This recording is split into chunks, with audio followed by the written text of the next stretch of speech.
of Going All In, Get the Edge You Need to Succeed. I'm Dr. Erin McKinley, and today we have another awesome spotlight session with Sarah Oropreza and Elizabeth Hall from the Harding University Master of Science in Applied Dietetics Practice Distance Program. All right, welcome to the podcast, Sarah and Elizabeth. I'm going to turn it right over to you to do your introductions and to tell us all about your program at Harding. Thank you, Erin. We're very excited to tell you about our program here at Harding University. We have a Master of Science in Applied Dietetics Practice program. We'll talk a little bit more about the standards, but it is a future graduate program, and we're really excited to share about our program and how we're a little bit different from other future graduate programs and internships. A little bit about Harding. It was established in 1924. Harding's mission is to provide a quality education that will lead to an understanding and philosophy of life consistent with Christian ideals. We know that some students may not know where Harding is, but our main campus is in Searcy, Arkansas, which is about 50 miles northeast of Little Rock and 105 miles west of Memphis, Tennessee. So we're in central Arkansas, if you've ever been in the South or in Arkansas, and we're close to some big cities. A little bit about our student body. We have 4,621 students representing 49 states and 62 nations and territories. And that's, some students are like, well, why is that a big deal? And the reason is, this is a big deal because a lot of our students are from outside of Arkansas. A lot of state schools or other private schools, they tend to get students from just the surrounding area, maybe 5 to 8 hours away from the main campus. But we have students from 49 states and 62 nations and territories. So we have a very diverse student body at the undergraduate level and then also at the graduate level. A little bit more about our graduate and professional programs. We have more than 50 graduate and professional programs at Harding, including master's, specialist, and doctoral degrees. And we're really fortunate that we do a lot of interprofessional events and activities with these other graduate programs, which also makes us very unique as a dietetics program as well.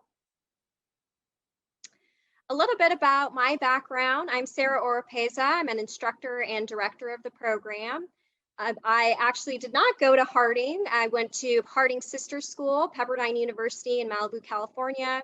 And then I did my dietetic internship at Cal Poly SLO and got my master's degree at San Diego State University. So you probably can see that I'm not from Arkansas, and people ask me all the time, you know, how did you end up in Arkansas? Well, I was getting my master's degree. I worked as a dietitian and I got married, and my husband actually went to Harding and he got a job back on campus, and I thought, well, maybe I'll be able to teach nutrition or do something on campus. I was fortunate to get an adjunct position at Harding and a full-time position in a couple years in 2017, 2019. And now I've transitioned to program director for both our undergraduate and graduate programs. We're kind of going through a little transition right now. But I love Harding as an institution. It's a great place for students to learn. It's a great place to work. And we'll talk a little bit about the environment and the kind of the campus life, the program environment that students can really take advantage of. But I'll hand it over to Elizabeth to kind of talk about more about herself. Thanks, Sarah. Hi, everyone. I'm Elizabeth Hall, and I'm an assistant professor teaching within the MS in Applied Dietetics program at Harding University. So I'm originally from Middle Tennessee, but I've lived in Johnson City, Tennessee for the past 6 years. I actually did start my educational career at Harding. I graduated in 2012 with a bachelor's degree in dietetics and a minor in psychology. I definitely squeezed all that I could out of my 4 years at Harding by being super involved on campus and even studying abroad as well. And I very much enjoyed my time at Harding. So I'm just tickled to death that I've kind of come full circle and now I'm joining Harding and the community as a faculty member. So after my undergraduate degree, I completed my dietetic internship program at Vanderbilt in Nashville and sat for the RD exam shortly after that. I started my first job as a clinical dietitian and food service manager at the University of Arkansas for Medical Sciences, or UAMS. which is in Little Rock, Arkansas. And I started that right out of my internship. And this was such an enriching experience and gave me the opportunity to practice within behavioral health and eating disorder settings, which was the primary reason why I wanted to become a dietitian in the first place. So it was great that I got that experience right out of the gate. So when my husband got into graduate school in East Tennessee, we moved out to Johnson City from Little Rock, and I kind of switched career paths altogether and working in the grocery retail setting as the corporate dietitian for a local supermarket chain. I also achieved my master's degree in clinical nutrition online from East Tennessee State University during that time, and then later decided to pursue my PhD in nutritional sciences with a public health or community nutrition focus and a graduate minor in epidemiology at the University of Tennessee, Knoxville. My research there really focused on food environments and novel nutrition messaging to kind of stimulate behavior change at the individual level, but at a systems level as well. And of course, I've always been passionate about education, and so was really excited to get to pursue my PhD, and I defended my dissertation in May 2021, so brand new graduate and excited to enter academia, and I'll start teaching at Harding in fall 2021. Awesome. Thank you, Elizabeth. A little bit about our other faculty members. Dr. Lisa Ritchie is also part of our faculty. She actually graduated from Harding as well, and she has over 30 years of clinical and higher education experience. I tell students if they're interested in clinical nutrition specifically, Dr. Ritchie is their go-to. And here's her information if you want to reach out to her, but she'll be teaching a lot of the medical nutrition therapy classes for the graduate program. In addition to our nutrition faculty, we're really fortunate to have faculty members from other departments. We like to have that interdepartmental relationship with outside departments outside of the FCS department. Dr. Rebecca Rampey is the chair and associate professor of the biology department, and she's super excited to teach our nutrigenetics class.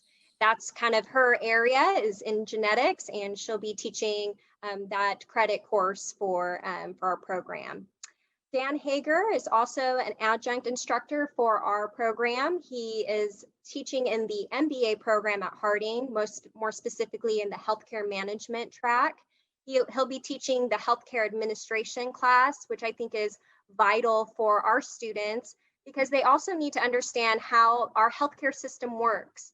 Yes, it's great to pass the RD exam, to work in a clinical setting, or to work out in the community, but you need to understand how healthcare works, how people navigate the healthcare system, and how dietitians fit into that pattern as well. So we're really fortunate to have people that are outside of our discipline contribute to the program too. So a little bit about our mission. The mission of the Master of Science in Applied Dietetics Practice program at Harding University is to provide a challenging educational experience consistent with Christian ideals that will prepare competent entry-level registered dietitian nutritionists for evidence-based practice in all communities. Our first goal is graduates will be prepared for evidence-based practice as competent entry-level registered dietitian nutritionists. And goal 2 is that graduates will find employment that will promote health and wellness in their community. So our program has 2 pathways for students. The first pathway provides a Master of Science degree in Applied Dietetics Practice for students with a bachelor's degree from any regionally accredited college or university who meet all of the admission requirements. So the program does not require a bachelor's degree in nutrition or dietetics or a verification statement from an accredited didactic program in dietetics or a DPD program. Although those students who have DPD programs and have graduated from a DPD program are definitely eligible to apply as well. And there's no GRE required either for our program. The second pathway is the accelerated BS-MS pathway for qualified undergraduate Harding students. So this pathway allows students to complete both a Bachelor of Science and Master of Science degree in Applied Dietetics Practice in 5 years. So students will complete liberal arts credits and prerequisites during their first 3 years, and then finish graduate school in years 4 and 5. So the way way this works is that students will declare the Bachelor of Science in Nutrition and Food Management major initially, and then can apply for contingent admission into the accelerated BS-MS pathway program once they meet all of those application requirements. So after that time, they'll just be completely emerged into the BS-MS program, and students in both pathways actually complete the same classes. So they're completing the same graduate program curriculum, and upon successful completion of the graduate program are eligible to sit for the Commission on Dietetic Registrations, or CDRs, credentialing exam to become a registered dietitian nutritionist. So how does our program fit with the, how to become a dietitian? We know that the traditional way is through a didactic program in dietetics. So you can see on the far right-hand side that we accept students from DPD programs, and they can apply directly into our program. They do not need to do DICAS or the matching process to apply for our program. Like Elizabeth said, we also invite students from all backgrounds with different bachelor's degrees, as long as they have the prereqs. So DPD is not required for our programs, so they can apply directly as well. And then we have that third kind of pathway for students through our accelerated BS-MS program for qualified Harding students. So years 1 through 3 is the liberal arts and undergraduate courses. They apply for contingent admission during fall of their third year. And then years 4 through 5, this is where they will complete their master's degree courses. So all of these pathways provide the required hours and the required credits in order to sit for the CDR exam. So a little bit about our curriculum. The delivery, it is a completely online degree. There are 2 times where students need to come onto campus. So they have to come onto campus for fall orientation and a spring intensive. But all the graduate courses are online and they're taught asynchronously. So students can complete their work throughout the week. They don't have to meet in person. There may be some required components where they need to meet in person, but most of the online curriculum is asynchronous. The program length is 5 semesters, so fall, spring, summer, and then second year is fall and spring. And the total credits is 52 credits, and they'll complete 1,106 supervised experiential learning hours within the program. A big thing with future graduate programs is the integration of didactic and experiential components. So for many didactic, for students with a DPD background, I should say, they're really used to okay, they do the internship and then their master's degree, or they do their master's degree and then the internship. With future graduate programs, it's a little bit different in that the master's degree courses and the internship hours are integrated together. So we kind of created this chart here to show you which courses align with which internship or supervised experiential learning courses. So in fall year 1, this is what we would call the food service and management semester, where you're taking professional leadership and management in dietetics practice and a sustainable practices in the field of nutrition course. And then you're applying what you're learning in those classes in the work setting. So in FCS 6241, that's where you'll be doing your food service and management components in that same semester. In spring year 1, I should say, this is where you're starting your clinical rotations. So as you're doing FCS 6330, the supervised experiential learning and clinical nutrition 1, you're also taking MNT 2, nutrition communication and education, and nutrition counseling. So again, using those same skills and knowledge from those classes and applying them into your supervised experiential learning course. And then fall year 2 is the community and public health semester. So you'll take community and public health nutrition, and then you'll be doing the supervised experiential learning and community and public health nutrition in that same semester. So instead of doing all the courses separately and then the rotations afterwards, you're doing your courses and your rotations at the same time. So for students, this is a great opportunity for you to learn and then apply what you've learned right away rather than waiting. And it allows you to build competency over time, which is a big thing with future graduate programs. So a little bit about what the breakdown of our courses. So in fall year one, students will actually take medical nutrition therapy, a cultural and ethical nutrition care class, sustainable practices in the field of nutrition, and then those food service classes, the leadership and management class, and the supervised experiential learning for leadership and management. Prior to fall year one, students will actually take preceptor recruitment and stewardship.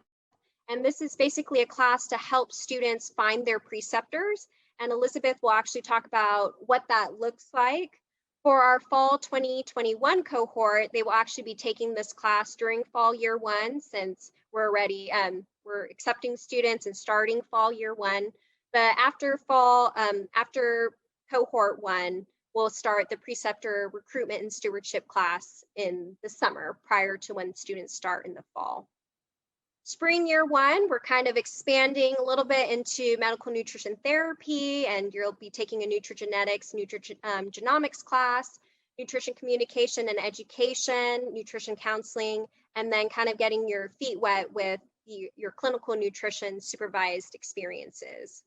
Summer year one, you're only taking one class, nutrition research, and then you're expanding your clinical knowledge in supervised experiential learning and clinical nutrition 2. And then in fall year two, this is the community and public health kind of semester. So you'll take a grant writing and fundraising class, community and public health nutrition class, and then your supervised experiences in community and public health. And spring year two, this is where we're wrapping things up. You'll be taking the advanced healthcare administration class, like I mentioned before. You'll take a development of the nutrition professional, where we'll help you with, okay, how to create a portfolio through CDR. We'll help you create resumes and what to look for when you're looking for jobs. We also have a specific class for studying for the RD exam.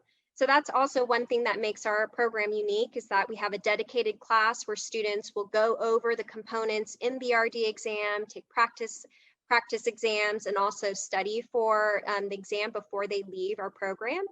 And in addition to that, the students will present a capstone project where they will show how they met the competencies and all of the rotations that they completed throughout their time at Harding.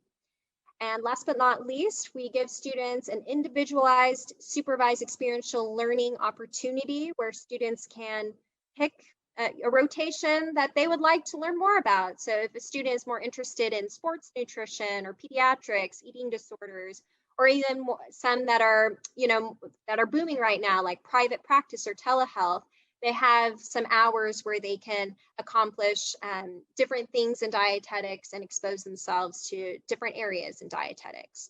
So that's kind of the wrap up of year 1 and 2. Yeah, so I'm going to talk a little bit more about our supervised experiential learning courses. So as Sarah said, the supervised experiential learning, or SEL for short, are where students obtain the hours in the professional work setting. So you're gaining experience applying your theoretical knowledge and skills to real life practice settings. So these courses, like Sarah said, are aligned with co-requisite didactic courses. So you're introduced the concepts in your didactic course, and then those are reinforced and expanded upon in the supervised experiential learning courses. So you're really integrating what you're learning in those didactic courses within the supervised experiential learning. So those rotations for the SELs will actually be remote, so wherever the student is located, and students are responsible for locating sites and preceptors under the guidance of the program director, of course, as needed in order to set up those experiences. And as Sarah said, we really want to help students with this process. So prior to starting in the fall, new students will take a course called FCS 6260, the Preceptor and Recruitment and Stewardship course. So in that course, students will learn the characteristics, skills, and roles of a preceptor, networking, communication, recruitment, and scheduling of preceptors, or those supervised experiential learning sites will also be reviewed in this course. And like Sarah said, for the 2021 cohort, it's a little bit different. They'll actually be taking the course in the fall, so it'll run concurrently with their initial search for preceptors in their initial semester. So for students located in areas surrounding Harding or even in other areas in which our faculty have connections, we actually have quite a list of potential preceptors already that have been identified and agreed to help our students in these supervised experiential learning experiences. And so we really want to help students, with this process and setting up those rotations. So really from clinical to food service, students will work with preceptors in these SEL sites to achieve that professional competency that they need in nutrition and dietetics. So we encourage students, like Sarah said, to think creatively about your rotation sites. We, of course, do have some practice areas that will be required according to the experiences needed to sit for the RDN exam. But we also want students to experience non-traditional roles of RDs, such as dietitians in grocery retail. Perhaps you're interested in that, or media and business. So we really want to help guide students to meet the requirements, but still tailor their experience to their own interests and what's available to them where they're located. So that's definitely another strength of our program.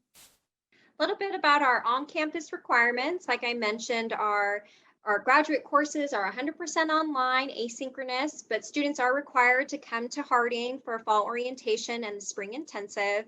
For our fall 2021 cohort, fall orientation will be August 13th through 15th, and the spring intensive will be April 8th through 10th.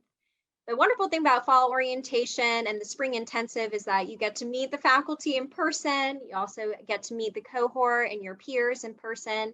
But also, too, we will have times and activities where students can practice skills. For example, we will teach students the nutrition-focused physical exam. And we're really excited, and during the spring intensive, we will have an interprofessional event with our CSD program, our Communication Sciences and Disorders program. And we're doing a dysphagia lab and learning about the different types of thickeners and how a speech pathologist and dietitian works together. Another exciting thing that we're planning for the spring intensive is we're working with our athletic department to provide nutrition education and counseling for our athletes. So again, hands-on experience where you will get the feedback from faculty there, and then also get to learn from other people, and then also build relationships with your cohort. To provide you with an overview of the estimated tuition and fees for our program, the program does have a flat rate tuition per semester. That's the same for the entire academic year. So for the 2021-2022 academic year, we've included the tuition on this slide per semester, as you can see, and tuition is the same for in-state and out-of-state students. So students will also have to pay a special fee of $270 per semester as a technology academic enrichment fee. Additional course fees are incurred by the program students, might include a $172 fee per semester for access to the online nutrition care manual, which is definitely important. Also a fee to the CDR, a $60 fee for their study guide for the registration examination for dietitian study guide that they'll be doing in that last course that Sarah talked about, prepping them for the RD exam. Students are also required to purchase an Academy of Nutrition and Dietetics student membership and hopefully join their state affiliate and local affiliates as well, because that's a great opportunity for networking and things like that and continuing education. We also have a few one-time fees, such as the application fee, which is actually waived for 2021 graduate students who are applying for this upcoming year. And then the graduation fee as well. And then textbooks, required materials, of course, vary within each course and by the student and what they would like to use for the course. So there are also some required immunizations, tests, and screenings that will depend on the supervised experiential learning site that might vary in cost as well. A majority of clinical sites require annual TB tests and flu vaccinations, so those costs would also need to be covered by the student.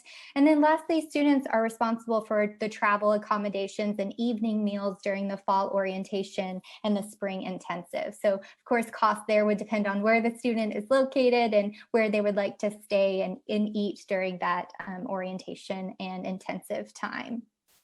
And then financial aid is available to most Harding graduate and professional students in the form of federal and private loans, graduate assistantships, veterans programs, and vocational rehabilitation programs. These funds are mostly administered by our Office of Financial Aid Services, and we've included the contact information on this slide in case students want to reach out and determine what is available for them.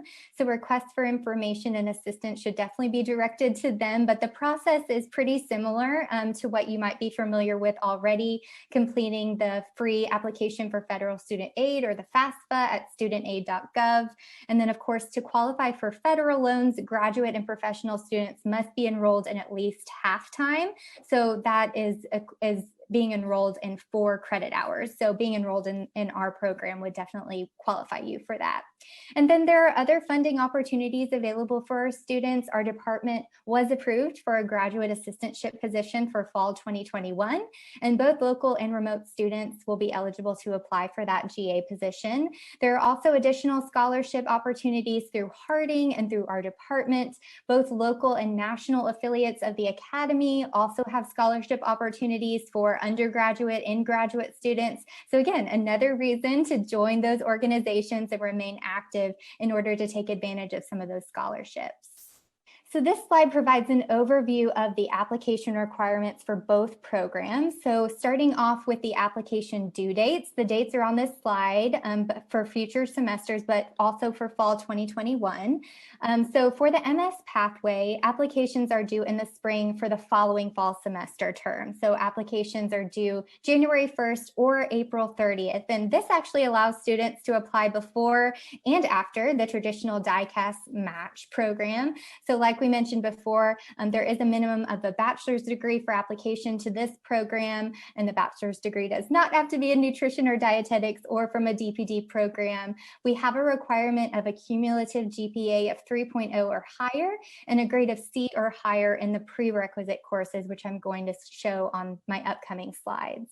And then for the accelerated BS-MS pathway, the GradCast application opens September 9th, I believe this year, 2021, and the deadline will be November 1st. So degree requirements for the accelerated program we've already talked about, but that includes completing at least 60 credit hours, including all of the liberal arts courses requirements, a cumulative GPA of 3.0 or higher, and then a grade of C or higher in those prereqs again. So here are those prerequisite courses for the MS pathway specifically. You can see these are pretty standard and will be a part of most food and nutrition majors that you might be coming in with. Of course, if you're coming in with a different bachelor's degree, might need to take a look at these and make sure to have those completed by the time you're applying for the program. And then this slide provides the prerequisite courses for the accelerated BS-MS pathway. So again, having a grade of C or higher in these would be required to be considered for the program. And then the application process really is similar for both programs. So students would first complete the GradCast application, which is the online application process, and submit the non-refundable application fee, which is $50. But again, for fall 2021, the application fee is waived. The application needs to include official transcripts that the applicant would need to request from all of the colleges that they've attended and send to GradCast. Of course, to kind of expedite the review of the application, you may upload unofficial transcripts initially to GradCast, but initially later after being accepted, you would need to provide those official transcripts to the university. And then if the applicant is an alumnus or a current student of Harding University, do not need to request an additional Harding University transcript as we have those records on file. Applicants will also submit a personal statement, so 1,000 words answering specific questions. So these questions include, why do you want to be a registered dietitian nutritionist? What experiences have prepared you for this program? What are your strengths and areas for improvement? What are your short-term and long-term goals? And, why are you applying to Harding? We want to know why you want to be in our program and kind of how your interests align with our program mission and goals. And then applicants would also need to submit a resume to GradCast. Of course, volunteer or work experience related to food, nutrition, dietetics, or healthcare fields, of course, are strongly desired. They would also need to submit their ServSafe Food Production Manager certification at that time, and then 3 references, including 1 professional reference and 2 faculty references, and no more than 1 from from the FCS faculty member if you're applying for the BSMS program. And then an email will be sent to those references through GradCast. And then after that, after you've completed your application, top candidates will be invited for a virtual interview with program faculty. And then as far as when you would find out if you were accepted into the program, students in the MS pathway who submitted their applications by the January 1st deadline would be notified of their acceptance by February 1st. And then students who submitted their applications by the April 30th deadline will be notified of their acceptance by May 31st. And then students in the accelerated BSMS pathway will be notified before the following spring semester after their application is submitted that fall. And then, of course, a few additional requirements after acceptance might be the initial background check, and then also those immunization records and proof of health insurance that we talked about before. And those would need to be submitted, and of course, would be at the student's expense as well at the beginning of the program. So getting involved with our program, I know Sarah's going to talk a little bit about professional development and our opportunities for that. We also have plans to start a graduate student academy of nutrition and dietetics. I'm really excited about this. Harding currently has an active undergraduate academy, and we would love for the graduate student academy to kind of provide mentorship for that current organization that we have at Harding. So kind of giving the graduate students an opportunity to mentor students who are in that program, in that organization, and hopefully get them to join our program as well. So this is a student-led organization focusing on professional development and learning opportunities, and of course, volunteer opportunities as well. And then GSAND, which is the acronym that we're giving this organization, will kind of mirror local and national academy organizations as well. And again, this is kind of helping you grow accustomed to how these organizations work and encourage you to get involved at the local, state, and national levels. And a little bit about our professional development opportunities. We've been very fortunate the last couple of years to get funding to send students to state and even national conferences, including FNCE. I know students love to go to FNCE. So when we have those awards and scholarships available for those development opportunities, we'll definitely let our students know. But that is one way to get actively involved, is through attending meetings and networking. But we also provide assistance for students to go as well. So why Harding? Well, the first thing is Harding is an innovative program. It is the first in Arkansas. We are, like I mentioned, a future graduate program, and we are one of the few faith-based programs in the country that is also a future graduate program that is completely online. And that's a great segue into our next why Harding asset. It's the flexibility that it provides for our students. The program is online and the courses are asynchronous, meaning there's no designated meeting times, and the student can really move through the courses at their own pace as long as they're meeting the various due dates built within the course. Rotations through the supervised experiential learning experiences can be completed anywhere, so that really provides the student with flexibility in setting up those rotations according to where they live, as well as their own interests and passions. Another wonderful thing about Harding is we have a very strong allied health and nursing programs. Like I mentioned, we'll have some interprofessional opportunities with CSD. We also are looking into opportunities with working with nursing, and also using the simulation center with these other professional programs. So I think that's a strong thing about Harding as well, is that we're not the only practitioner program at the university. We have other programs. So we have a PT program, PA, CSD, like I mentioned, nursing, which provides students an opportunity to interact and also learn from other professions. And another benefit of Harding's program is really the close-knit community and environment it provides, even to online students. So Harding is a private faith-based institution, like we've said, so offering smaller class sizes and a welcoming and safe environment for academic discourse and learning. And I must say, you know, having started my educational career at Harding and then completing my graduate degrees in larger state institutions, I fully recognize now, probably more than ever, how much I enjoyed the individualized atmosphere at Harding. My professors, you know, knowing my name and really caring about me. And this is very important, so important for continued student success as well. Another thing that we're very proud of is that we have a mentorship model integrated, not even just within our department, but it spills over into our programs. We have faculty with a variety of expertise and diverse experiences, like I mentioned in the beginning of our presentation. The idea of creating GSAND, but not just GSAND for the benefit of the students, but using GSAND as a way for students to interact with maybe undergraduate students or students that are new, and offering a time to mentor each other. And I think that's a huge thing in our profession through, you know, of course, wanting to be a preceptor later on, but being a mentor to those who are starting off in their career or who are younger than you are, or who are trying to transition into a different career, and providing that mentorship for them.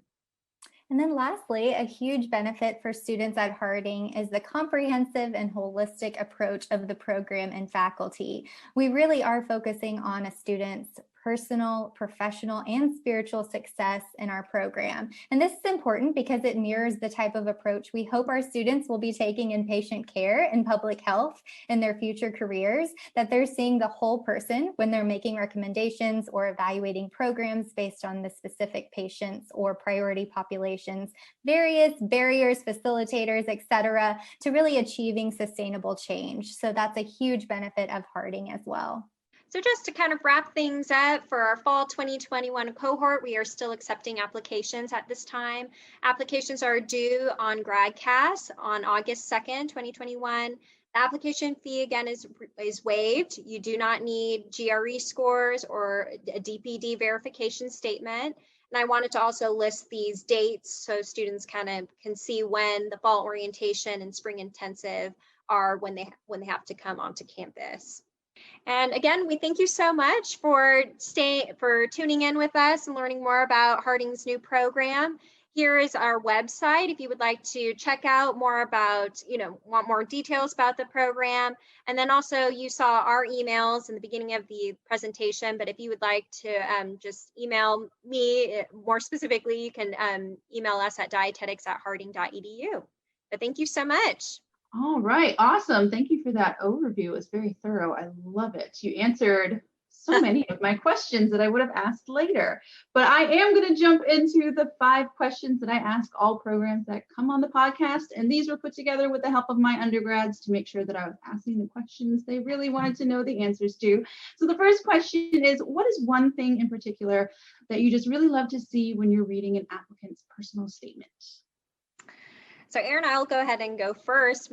Obviously this is our first time around and doing this whole program, but the one thing that we would love to see, for me, from a director's perspective, is students kind of sharing their story and sharing why they're passionate about our profession and why they want to help people without saying that they're passionate or they want to help people. So students, they always ask me, well, Miss O, like, how am I supposed to do that? I'm like, use your personal story. I want to hear about you, about like what you've done, what made you want to help people? Is there a group that you specifically want to help? Is there an area in dietetics you really want to get into?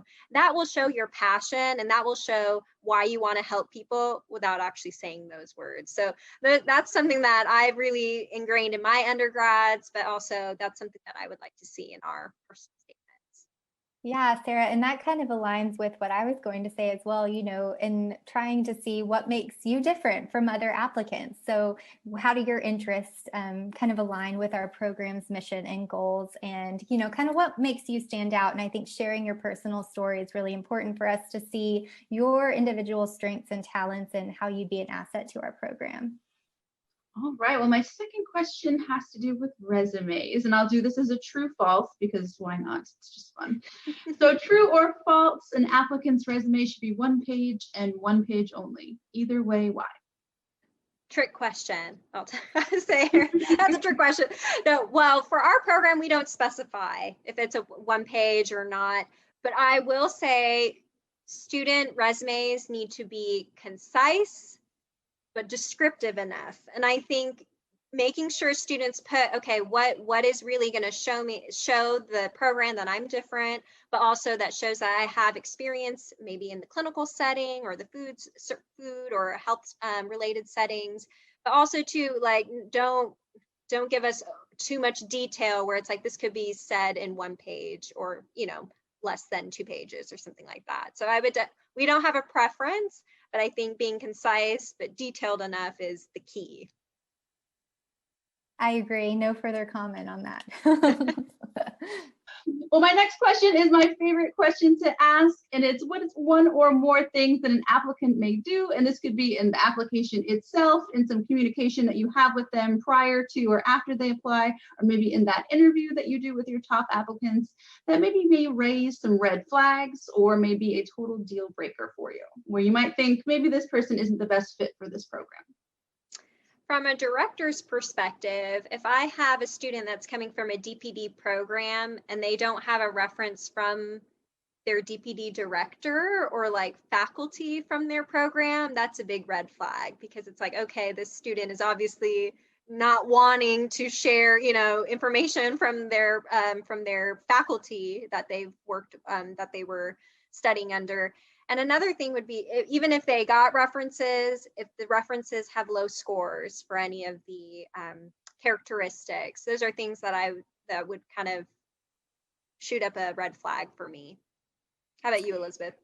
Yeah, for me, I know this is such a small thing, but I'm such a detail-oriented person that if a student submits an incomplete application or just not as much detail as we're looking for on their application, that would be a red flag to me, because following directions is such like a small component, but it's an important component that is really going to show whether or not you can be successful in graduate school. So that's what I would say would be kind of a red flag, just an incomplete application or just not a whole lot of detail added into that application.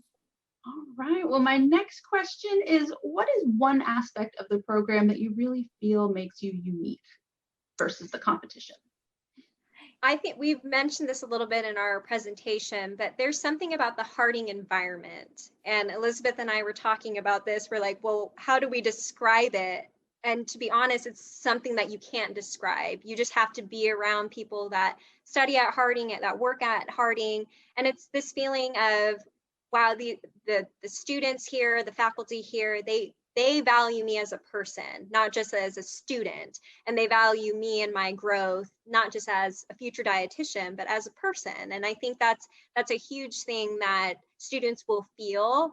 And I think that's very important for a distance program, because yes, you're online and you're staring at a screen. You may only see your faculty every once in a while, but to be able to have that feeling of like being connected to the program, I think is a huge thing that makes us different from other distance programs.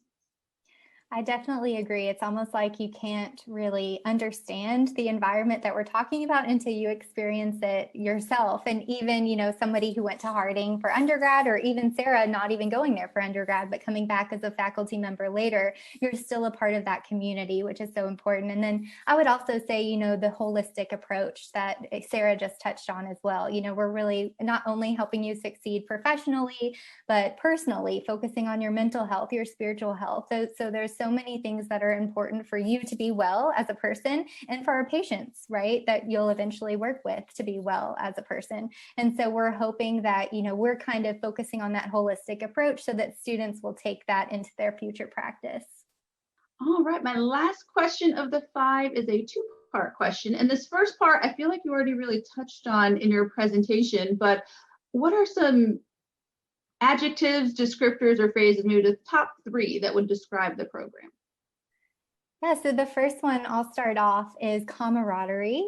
And this is kind of an inside joke, because this was a big word that we all focused on when I was at Harding. And what the word means is just a mutual trust and friendship among individuals in a community. And that word really helps to kind of encompass the environment at Harding. So that would be the first word that I would say. The second one is faith-based. We teach through a Christian worldview, and even if students don't come from a Christian background, doesn't mean that we can talk about other, other backgrounds and beliefs and being able to talk about those things openly. But that's something that we as Harding faculty and as an institution that we pride ourselves on as well. And then the third word we came up with was holistic. So I know we've already talked about why our program is holistic and how it's holistic, but that would be an important word that I think sets us apart as well. All right, and for that second half of the question, the top 3 adjectives, descriptors, or phrases to describe your ideal applicant. So the first one would be positive. I think we all know, we all did the internship, all had to go to graduate school, all of those things. It's tough, like studying, working, in a new environment, working with preceptors. So I think a big thing is having students have a positive attitude. And I think we all agree that a student with a positive attitude, even if it's hard, it's an enjoyable experience for the faculty, but also for them too, as they're learning. Definitely. The second word was motivated, so specifically being self-motivated, because that's really important for our program since you will be setting up your experiences wherever you are, and also with the online environment, keeping yourself accountable to completing assignments on time and all of that good stuff. Of course, we as faculty are here to support you and help you however we can, but we would really like our students to be self-motivated and be able, be those go-getters that can make sure that they're setting up the best experience for themselves in graduate school. And then our last adjective is humble. We would like students who are okay with saying, like, I don't know, but I'm going to figure it out, or I don't know, but I'm going to keep myself accountable, and realizing that people may have different viewpoints and may have different opinions, and maybe too, they might be wrong. The student might be wrong. So being humble enough to say like, oh, okay, I don't know, and I'm learning, I'm continuing to grow, I think is a huge thing for our students as well. All right, well, y'all were so thorough with everything you provided. That's all the questions that I have for this episode. So to close this one out, I would love for each of you to give us a quick take-home message to potential applicants. I know we have students from all over the country that might be looking into our program. And like Sarah said, might not know where Searcy, Arkansas is. And I would say, please do not write off the program just because you're unsure, hey, that's a tiny school in Arkansas. We really do have such a vibrant campus community, and that community extends to our online programs as well. So I would say, don't write it off just because you're like, where is Searcy, Arkansas? What is that even? We do have such, like I said, a vibrant campus community, and we would love for you to consider our program. I think for me, a big thing that I remember as a student was making sure that I had support from my mentors, my preceptors, and the faculty in my program. And I think students will see that we are supportive of not only your professional goals, but your personal goals as well. And I think students should know that we will walk alongside you through everything, even from helping you find preceptors. We're not just going to throw you out there and be like, go find your preceptors. Like, we will give you the tools and the resources so that you can make those connections and make positive relationships with your preceptors, all the way to the end, where we are going to help you. Okay, this is how we can help you study for the RD exam and help you get through that kind of next point in your career. So I hope students will see that even though this is an online program, that they see that the faculty and the university are here to support them during their journey. All right, perfect. Well, thank you to both of you for being with me on this episode and telling us all about your program. And for those at home who want more information on the future graduate program at Harding University, I provided that website in the description below this video. And as always, don't forget to like this video and subscribe so you never miss an episode with another